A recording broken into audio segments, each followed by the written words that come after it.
Hey everyone, have you ever looked at a video game and wondered how it can create thousands of different enemies from like a single template? Or how it keeps track of millions of unique blocks, each with its own properties? Well, the secret is something called classes, and today we're going to learn how to use them to make our Python code way more powerful and reusable. Let's dive in. So think about it like this. Imagine you've got one single blueprint for a car. How do you use that one blueprint to build a red sports car, a blue family sedan, and a giant black SUV? They're all cars, right? But they all have their own unique details. That's exactly what Python classes let you do with your code, and we are going to unlock that power right now. Okay, so here's our very first, very basic blueprint. It just says class duck. Simple, right? Maybe a little too simple? You see, right now, any duck we create from this is basically an empty shell. It has no color, no sound, no personality. Kind of boring, honestly. So let's give our duck some life with our first big upgrade. So how do we make each duck we create unique from the get-go? The secret is a special function called the initializer method. You can think of it as the moment our object is born, and it's our chance to give it all of its unique characteristics right from the very start. Now check out this function name. See those double underscores on both sides? In the Python world, we call this a dunder method, for double underscore. You're going to see these a lot.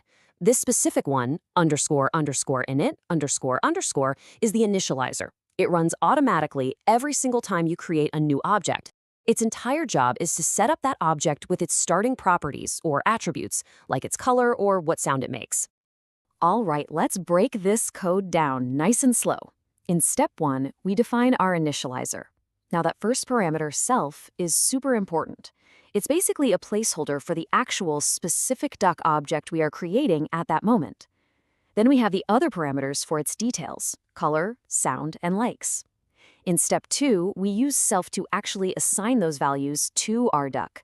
So when we say self.color equals color, we're telling Python, take the color that was passed in and assign it to this specific duck's color attribute. Then in step 3, we actually create our duck. We call the duck class and pass in the values. And finally, in step 4, you can see how we access that unique data. It's like we've just built our own custom duck factory. Okay, this is awesome. We can grab our duck's color or the sound it makes one piece at a time. That's great. But what happens if we just try to print the entire rubber yellow duck object all at once? You think Python's going to give us a nice description of our little yellow friend? Yeah, so that output was not exactly helpful, was it? It's just a bunch of computer speak. It doesn't tell us anything useful. We need to give our duck a voice, a way for it to tell us who it is in plain English. And for that, we need our second big upgrade. And wow, just look at the difference here. On the left, you've got that cryptic garbage we saw before, a memory address that's totally useless to us. But on the right, a clean, simple, human-readable description.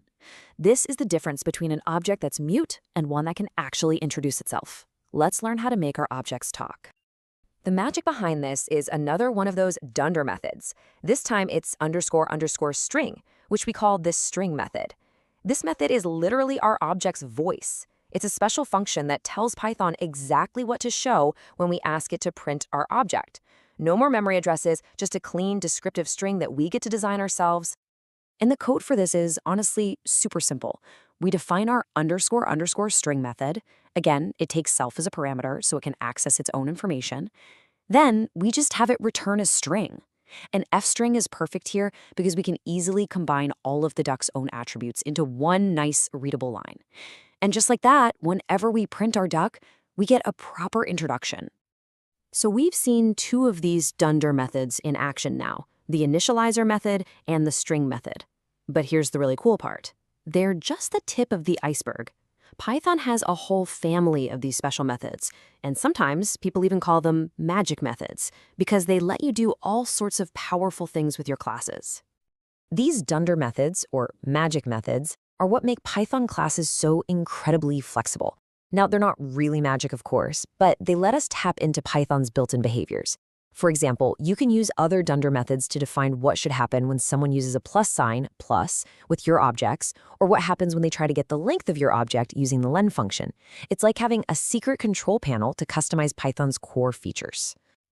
Okay, so let's wrap this all up. What are the big ideas to take away?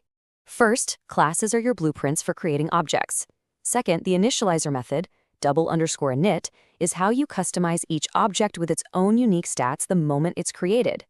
Third, the string method, double_string, is how you give that object a clear voice so you know what it is. And finally, both of these are examples of powerful dunder methods that let you plug your own logic right into Python's core behaviors. So you've just seriously leveled up your Python skills. You've gone from just writing scripts to actually building your own custom types of things. You now have the power to model pretty much anything you can imagine in your code. A player in a game with their own health and inventory, a user account for an app, a car for a racing simulator, anything. So think about it. What are you going to build with these new superpowers? The possibilities are pretty much endless.